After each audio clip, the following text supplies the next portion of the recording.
예, 오늘 보시는 대로 오늘은 사순절 5번째 주일입니다. 이제 2주가 지나면 이제 부활절이 됩니다.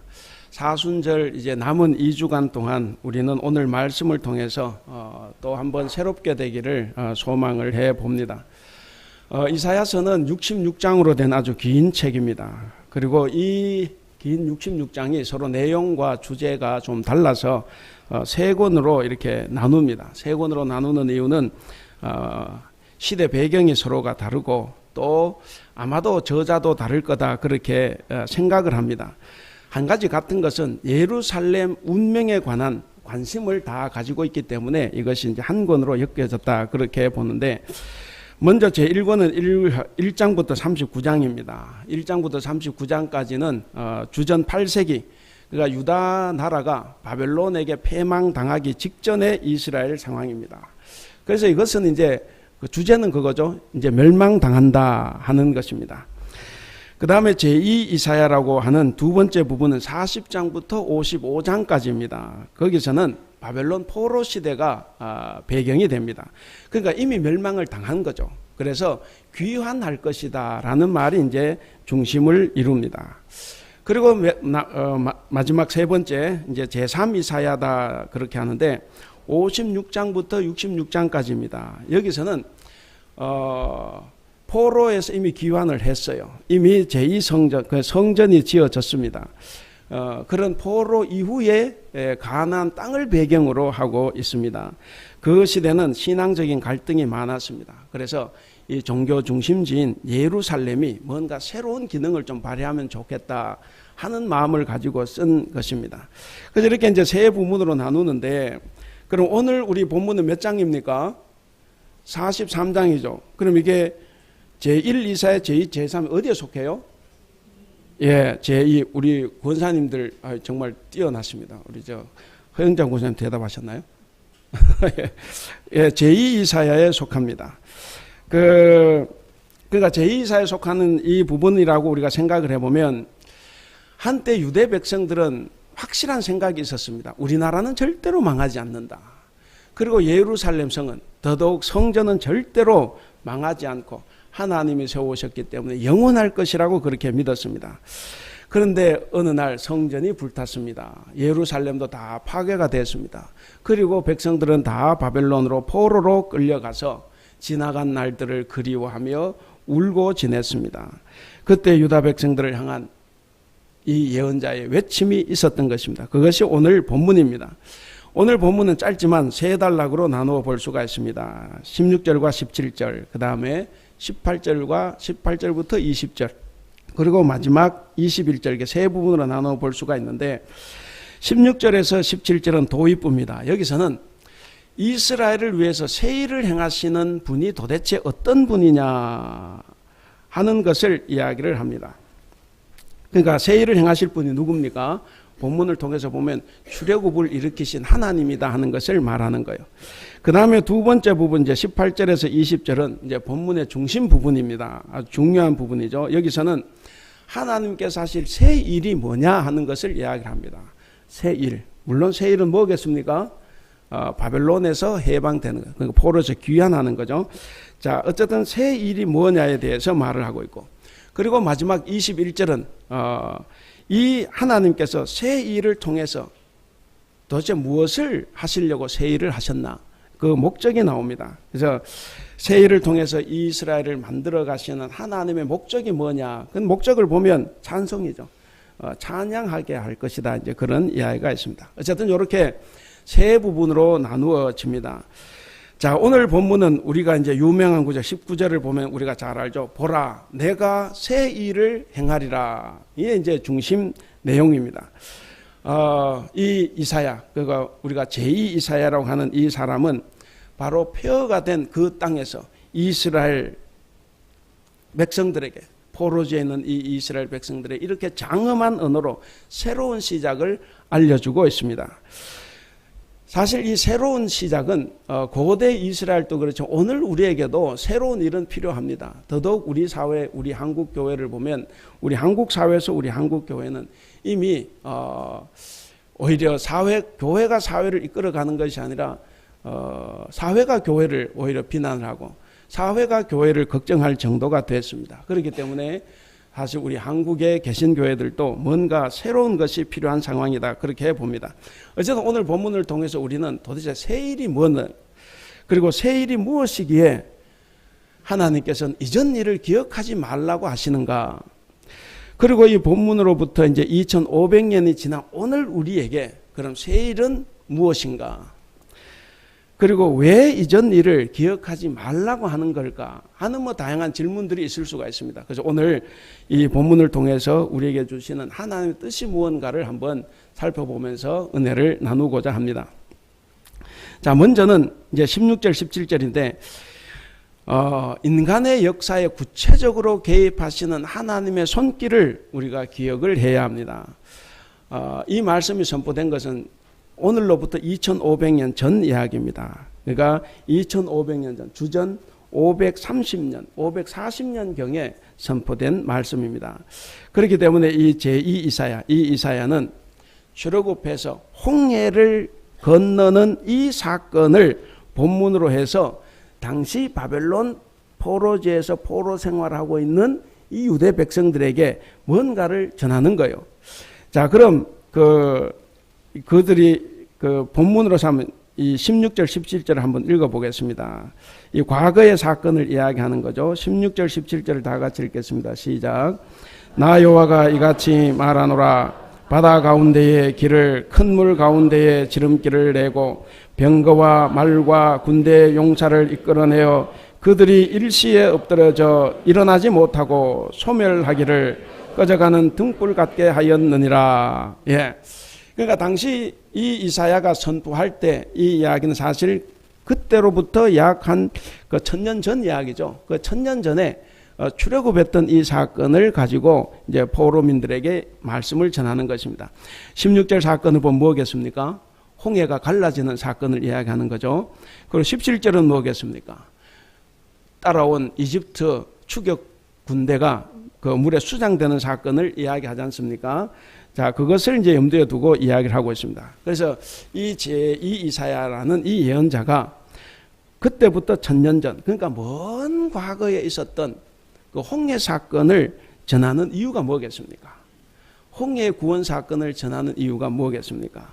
그것은 바로 장차 이루실 하나님의 새 일, 하나님의 구원이 1000년 전 우리 조상들에게 홍해를 가르고 구출하셨듯이 오늘 이제 너희들, 우리들을 이제 바벨론에서 구원해 주실 거다라는 것을 이제 말씀해 주려고 이 이야기를 꺼낸 겁니다. 자, 우리가 신앙생활을 하기 위해서 우리가 중요한 사실 하나를 우리가 꼭 기억해야 될 필요가 있는데 뭐냐면 하나님의 구원은 항상 늘 인간이 고통과 절망의 밑바닥에 있을 때 이루어진다 하는 사실입니다. 출애굽 사건이 몇 년 만에 일어났습니까? 그들이 종이 된 지 430년 만에 일어났습니다. 그들의 울부짖음이 극에 달했을 때 하나님께서 그들을 구원해 주셨습니다. 마찬가지 오늘 바벨론 포로 생활에서 이들이 이제 70년 동안 바벨론 포로 생활을 했는데 거기에서도 역시 마찬가지 그들이 울부짖을 때 하나님께서 이제 역사해 주시는 겁니다. 그러니까 하나님의 역사는 하나님께서 자기 백성을 향해서 역사를 하실 때 더 이상 내가 아무것도 할 것이 없다. 그것을 느끼고 하나님께 맡길 때 역사가 일어난다 하는 것입니다. 그래서 하나님의 구원 은총은 반드시 우리가 내 힘으로 아무것도 할 수 없습니다 라고 고백할 때 그때 우리 하나님은 우리를 구원해 주신다 하는 사실입니다. 우리의 삶에서도 이루어지는 구원이 다 이렇습니다. 우리는 우리의 삶이 전적으로 하나님의 손 안에 있다는 것을 믿고 그 모든 일을 주님께 맡길 때 주님이 우리를 위해서 일해 주십니다. 우리는 우리의 삶의 결과를 온전히 다 하나님께 맡겨야 됩니다. 하나님께 맡긴다는 건 맡기고 내가 아무것도 안 하는 것이 아니죠. 결과를 하나님께 맡기고 결과에 신경을 쓰지 말고 지금 현재 나에게 주어진 삶에 최선을 다해서 성실하게 살아가라 하는 것입니다. 그것이 우리의 삶을 하나님께 맡겨드리는 것입니다. 그리고 내가 살아갈 때, 내가 무슨 일을 할 때는 내 힘으로는 아무것도 할 수 없다는 그 겸손한 마음을 가져야 됩니다. 겸손한 마음으로 하나님께 도우심을 구할 때 하나님께서는 우리를 돌봐 주신다 하는 사실입니다. 우리가 억눌리고 짓눌려 있는 저 바로와 같은 환경, 홍해와 같은 환경을 하나님께 다 멸해 주십니다. 우리가 믿는 하나님은 우리가 볼 때는 불가능해 보여도 하나님께서는 충분히 가능함으로 바꿀 수가 있습니다. 그래서 우리가 불가능하다고 좌절할 것이 아니고 우리가 불가능할 때 그때 모든 것을 하나님께 맡기고 하나님의 도우심을 구해야 합니다. 그 다음 두 번째 생각해 볼 것은 19절에서 20절인데 하나님께서 구체적으로 행하시는 새로운 역사를 우리가 바라봐야 합니다. 여러분, 우리 그리스도인에게 있어서, 성도에게 있어서 가장 하나님 위대한 행동이라고 뭐겠습니까? 바로 이 홍해를 가른 사건 이야기합니다. 그래서 이게 다 우리 어렸을 때 다 여기에 꿈을 안고 신앙생활을 해왔지 않습니까? 홍해를 가르고 출애굽시켰던 그 하나님. 그래서 우리가 자칫 잘못하면 과거의 하나님만 생각할 수가 있습니다. 이제 새롭게 시작하시는 하나님의 구원을 바라볼 수 있어야 되는데 우리가 과거의 발목이 잡혀서 미래를 보지 못할 때가 많이 있다는 겁니다. 그래서 이사야가 말하는 거예요. 우리가 19절 20절을 같이 읽겠습니다. 19절 20절 시작. 보라, 내가 새 일을 행하리니 이제 나타낼 것이라. 너희가 그것을 알지 못하겠느냐. 반드시 내가 광야의 길을 사막의 강을 내리니 장차 들짐승 곧 승냥이와 타조도 나를 존경할 것은 내가 광야의 물을 사막의 강들을 내어 내 백성 내가 택한 자에게 마시게 할 것이니라. 생각하지 못하는 놀라운 일을 지금 말씀하고 있습니다. 여러분들 이 19절을 보시면 우리 개역 성경은 보라, 내가 새 일을 행하리니 이제 나타낼 것이라. 뭔가 미래처럼 이야기를 했습니다.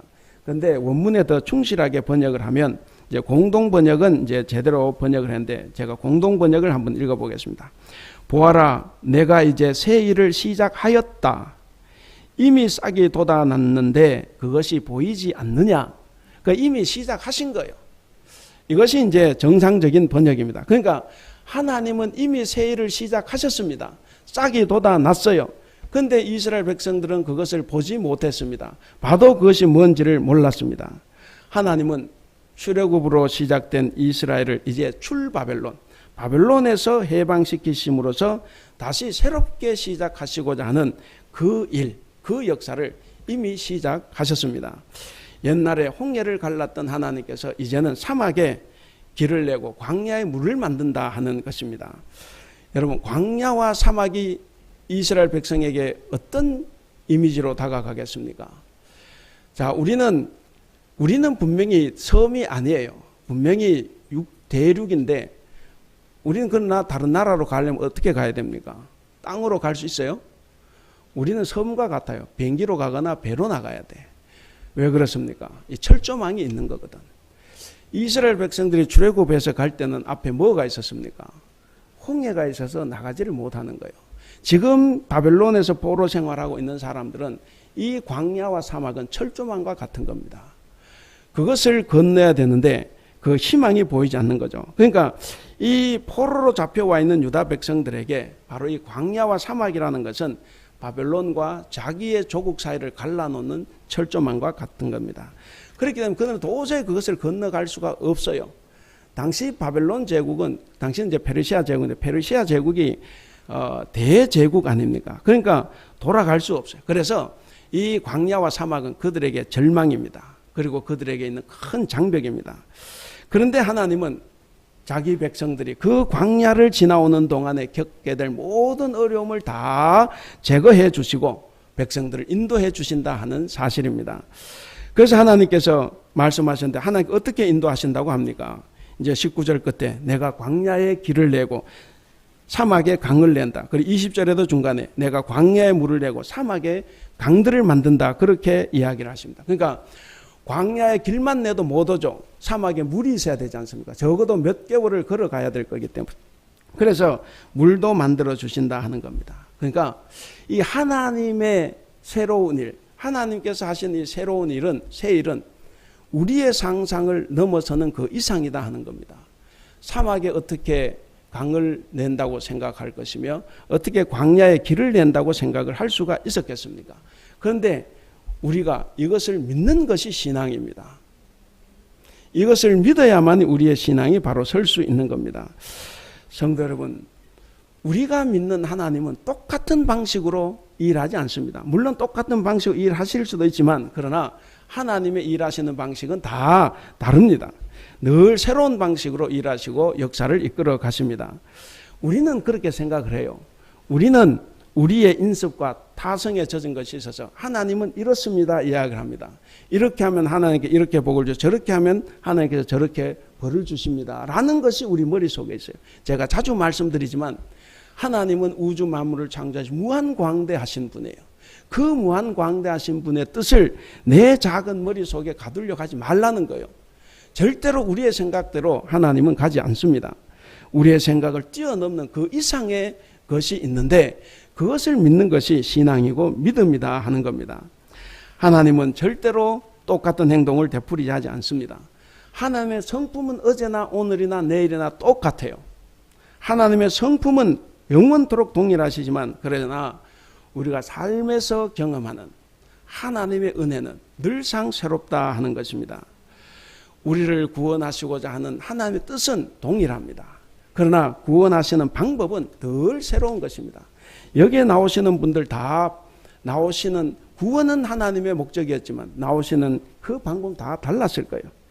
여러분 요셉의 파란만장한 한번 삶을 한번 보세요. 요셉은 정말 죽는다고 생각했지 않습니까? 그런데 그가 총리 대신까지 올라갔습니다. 하나님은 우리가 예측할 수 없는 방식으로 그의 생애를 이끌어 가셨습니다. 다윗은 어떻습니까? 다윗도 마찬가지입니다. 다윗이 생각했던 하나님께서 다윗을 선택하신 방법은 하나님의 뜻을 가장 잘 전하는 사무엘조차도 몰랐어요. 그도 상상하지 못했던 막내 아들 다윗을 선택하셨습니다. 왜 이스라엘 백성들이 지금 이 본문에 나온 이 사실들을 믿지 못하느냐? 오늘 그랬지 않습니까? 18절에 19절에 내가 이미 새 일을 시작했는데도 싹이 돋아났는데도 너희가 알지 못한다는 거예요. 왜 그렇습니까? 하나님의 방식이 너무나 놀랍고 기이하기 때문에 그렇다 하는 겁니다. 늘 새롭고 늘 기이한 방식으로 일을 하시기 때문에 그들이 믿지 못했다 하는 겁니다.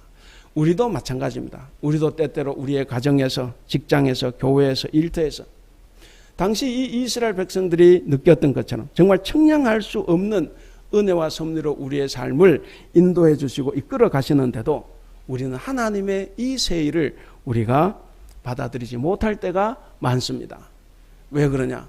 내 생각과 다른 더 놀라운 방식으로 이루어지기 때문에 보고서라도 하나님의 뜻이었구나 깨달으면 괜찮은데 그것도 못 깨닫는 사람들이 거의 더 많습니다. 그래서 하나님의 뜻과 반대로 나가는 경우가 많아요. 하나님의 섭리는 늘 우리의 생각과 우리가 상상하는 것을 초월합니다. 그래서 하나님의 일하심, 하나님의 역사하심은 늘 새로움과 놀라움, 반전과 역전, 의외성이 가득 차 있는 것입니다. 그러나 우리는 그 오묘한 하나님의 섭리에 우리 자신을 완전히 맡겨야 합니다. 맡기지 못하면 우리의 삶은 우리가 원하는 대로 우리의 삶을 끌어가는 거예요. 하나님 늘 새로운 방식으로 일하셔서 우리가 이해하기 어려울 때가 참 많습니다. 그래서 그것을 거부할 때도 많습니다. 그러나 우리는 잘 알고 또 깨닫고 그것을 잘 믿어야 합니다. 우리 하나님은 늘 새로운 방식으로 일하시지만 그러나 전적으로 신뢰할 수 있는 신실한 분이다 하는 사실을 우리가 깨달아야 되겠습니다. 그래서 우리의 삶을 온전하게 우리 주님께 맡길 수 있는 것. 정말 극단의 어려움에 빠졌을 때 인간을 다른 무언가를 의지하려고 하는 것이 아니라 우리가 하나님께 의지하고 하나님께 맡기는 것이 필요하다 하는 것입니다. 그리고 세 번째는 16절, 17절, 그 다음 19절과 20절 사이에 있는 18절입니다. 새 일을 행하시는 하나님, 우리에게 요구하는 것이 하나 있다 하는 거예요. 그 요구하는 것이 뭐냐면 과거와 단절하라 하는 것입니다. 우리 18절을 같이 한번 읽어보겠습니다. 시작. 너희는 이전 일을 기억하지 말며 옛날 일을 생각하지 말라. 우리는 우리의 화려했던 과거를 자랑하고 싶어요. 내가 하나님과 어떤 특별한 체험이나 경험이 있다고 하면 그것 붙들고 평생을 살려고 하는 거예요. 그래서 그것을 누구라도 건들면 안 돼요. 그거 건드렸다가는 정말 폭탄이 터지는 겁니다. 우린 다 화려한 과거에 하나님과 경험했던 하나님의 어떤 체험을 했던 것을 간직하고 싶어 합니다. 그래서 우리는 과거의 신앙으로 현재를 살아가려고 합니다. 그러나 신앙은 절대로 과거에 붙잡혀 있어서는 안 됩니다. 이스라엘 백성을 바빌론 포로에서 구원해 주시고 새로운 일을 행하시는 우리 하나님은 이스라엘 백성에게 바로 28절 이 말씀을 하신 거예요. 너희는 이전 일을 기억하지 말며 옛날 일을 생각하지 말라. 과거와 단절하라 하는 말씀입니다. 화려했던 옛날 그 과거를 기억하는 것 얼마나 중요합니까? 필요한 순간도 있어요. 필요한 순간도 있지만 그러나 우리가 현재 내 마음을 추스리고 내가 뭔가 잘 살아보고 싶고 뭔가 회복해야 되는 이 시점에서 그것이 방해가 될 수도 있다는 겁니다. 필요할 때도 있지만 방해가 될 수도 있다는 걸 우리가 기억을 해야 됩니다. 과거를 거울 삼아서 현재와 미래를 새로이 할 때는 과거를 돌아보는 것이 좋아요. 반드시 그건 우리에게 도움이 됩니다. 그러나 과거에 집착해서 현재를 비관하는 사람이 있다고 하면 그 과거로부터 우리는 벗어나야 합니다. 이사야가 과거와 단절하라 그랬습니다. 과거를 기억하지 말라고 했습니다. 그가 말한 과거는 어떤 과거입니까? 바로 앞에 나온 거죠. 16절 17절에 나온 거예요. 그것대로 뭡니까? 홍해에서의 구원을 기억하지 말라 하는 겁니다. 여러분 홍해에서의 구원을 기억하지 말라 이렇게 이야기한 건데 사실 이게 좀 보면 논리적으로 맞지 않아요. 왜 그렇습니까? 16절 17절에서 출애굽의 놀라운 하나님 일을 상기시켜 놓고 그리고 지금 이 18절에서 그걸 기억하지 말라고 하는 거거든. 그러니까 뭔가 논리에 조금 이렇게 맞지 않는 좀 어색한 부분이 있습니다. 원래 여러분 이스라엘 신앙은 과거를 기억하는 데서 출발을 해요. 그래서 성경을 보시면 출애굽 사건 이후에 하나님께서는 구약 성경에서 400회 이상 출애굽을 기억하라고 홍해 건넌 걸 기억하라고 합니다. 왜 그렇습니까? 그 기억이 너희들을 살려줄 거니까. 그 기억을 가지고 너희들은 절대로 사람을 종으로 부리지 말아라. 사람을 억압하지 말아라. 억압받던 너희를 구원해 준 것처럼 너희도 남을 구원해 주라. 남을 도와주라. 그래서 그것을 기억하게 하는 겁니다. 그래서 이스라엘 신앙은 과거의 사건을 기억하는 데서 출발을 합니다. 만약 이것을 전제한다고 하면 지나간 일을 기억하지 말라라는 이 충고는 사실 앞뒤가 맞지 않아 보입니다. 그러나 이 이사야의 이런 충고는 논리적 모순은 아닙니다. 무조건 과거를 잊으라고 하는 것이 아니기 때문에 그렇습니다. 그래서 이것을 우리가 우리식으로 이해를 하면 이런 거예요. 과거를 기억하지 말라는 것은 뭐냐면 과거에 집착하지 말라 하는 거예요.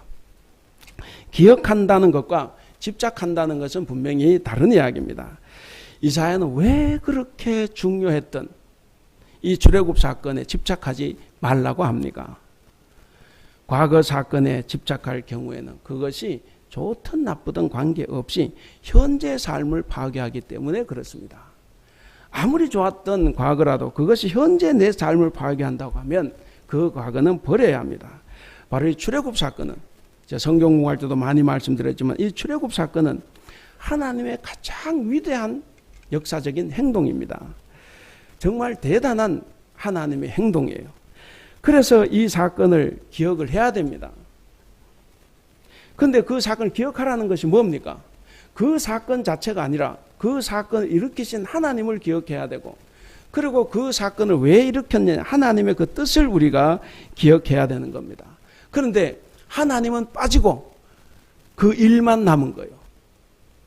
아브라함이 그랬죠. 하나님께서 백세에 주신 선물 이삭. 그런데 그 선물을 주신 하나님을 기억하지 못하고 백세 얻은 아들만 기억하고 애지중지했습니다. 그래서 하나님께서 그 아들을 제물로 바쳐라 한 거예요. 우리가 이것을 조심해야 됩니다. 분명히 우리는 하나님을 기억해야 되는데 하나님은 느낀 나의 체험, 나의 화려했던 과거가 남을 뿐입니다. 그러면서 말합니다. 그때가 좋았는데 지금이라도 그때로 돌아가면 좋겠는데, 우리 교회 과거에는 좋았는데, 그때는 이랬는데 하면서 패배주의에 빠져 현재 삶을 다 망치고 새로운 일을 행하시는 하나님을 잊고 사는 것이 우리의 모습이 아닌가 생각을 해봐야 되겠습니다. 여러분, 홍해를 건넌 사건, 그것이 아무리 위대한 사건이라고 해도 그 사건 자체가 핵심이 아닙니다. 그 사건 자체의 핵심은 뭡니까?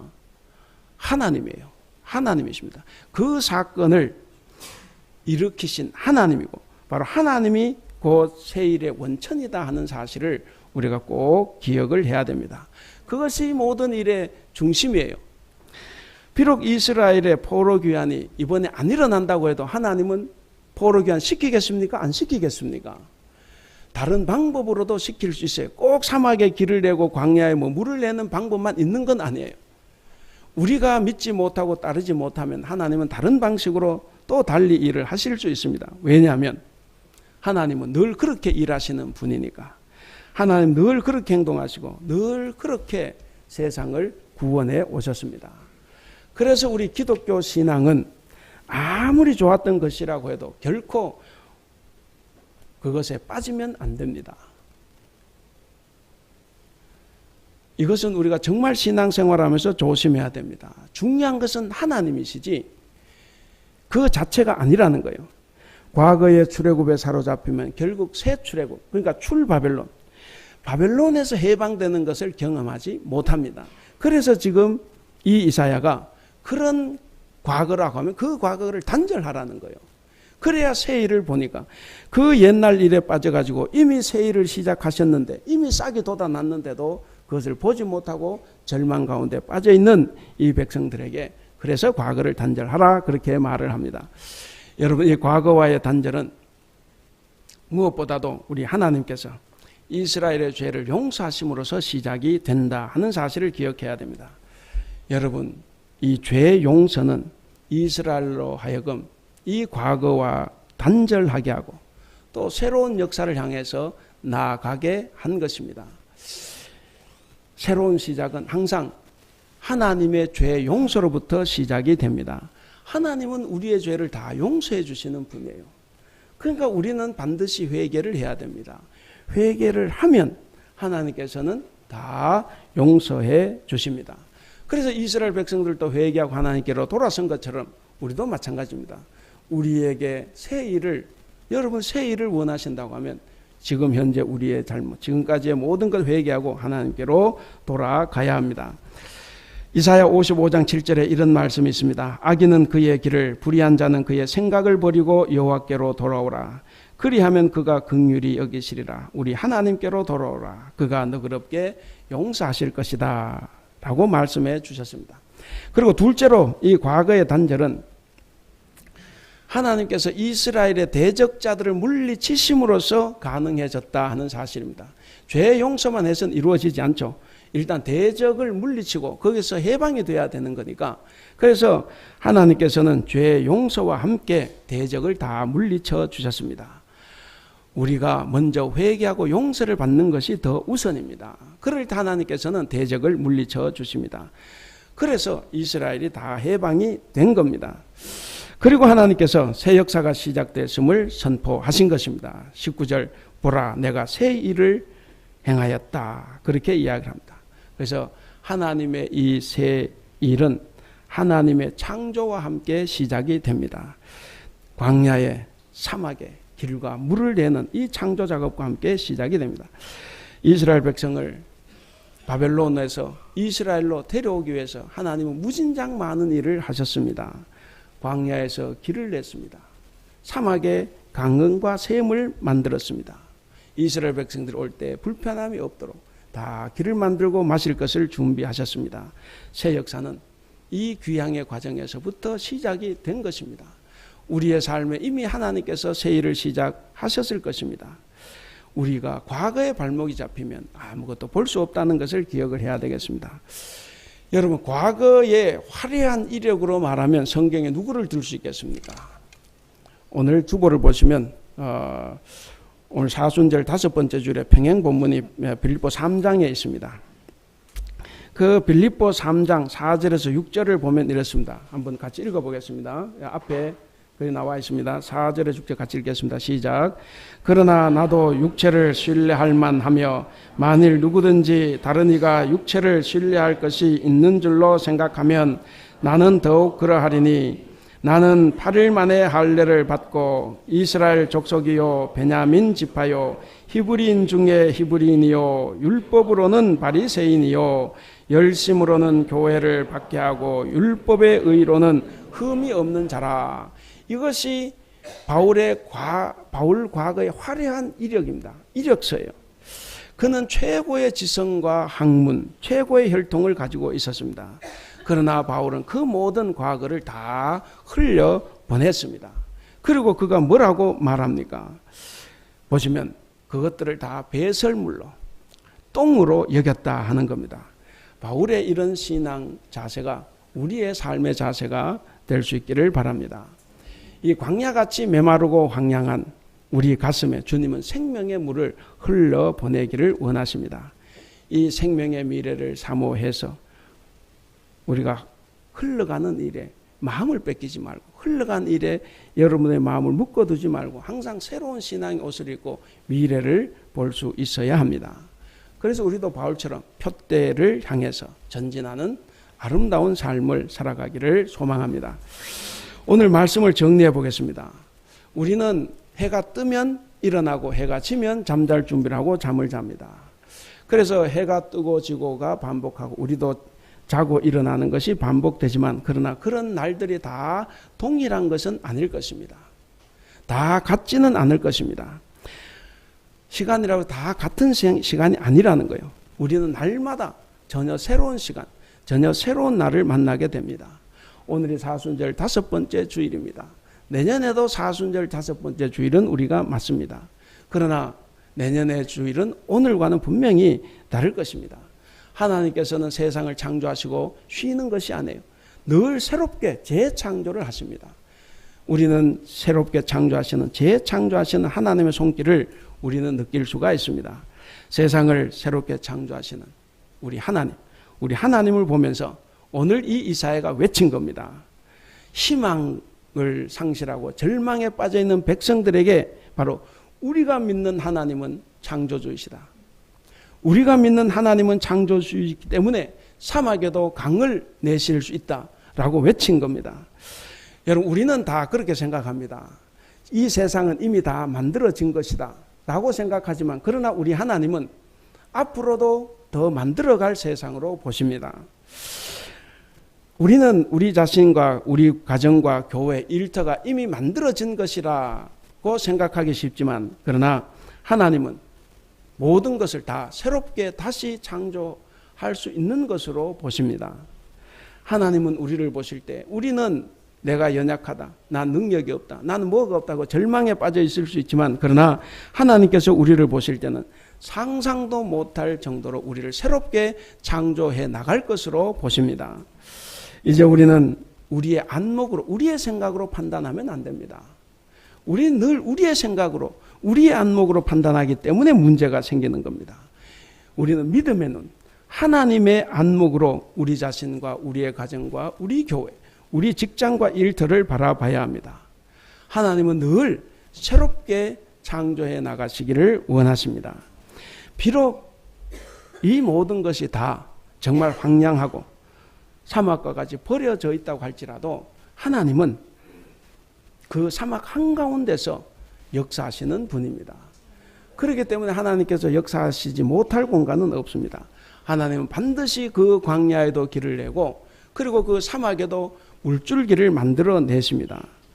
지금 하나님은 우리를 새롭게 창조해 나가시기를 원하십니다. 이제 말씀을 맺겠습니다. 사랑하는 우리 성도 여러분, 믿음으로 사는 사람에게 하나님은 새 일을 행하십니다. 하나님은 우리의 믿음 안에 새 역사를 집어넣는 거예요. 문제는 우리가 회개하고 돌아와서 믿음으로 살아야 되는 것이 전제가 돼야 됩니다. 우리의 믿음 안에 하나님께서는 새 일을 상상하고 계십니다. 사람의 생각이 믿음으로 바뀌면 바로 그 순간 그곳에 하나님의 새 일이 시작이 됩니다. 우리가 마음을 어떻게 가지냐에 따라서 하나님께서 하시는 새 일을 볼 수도 있고 못 볼 수도 있습니다.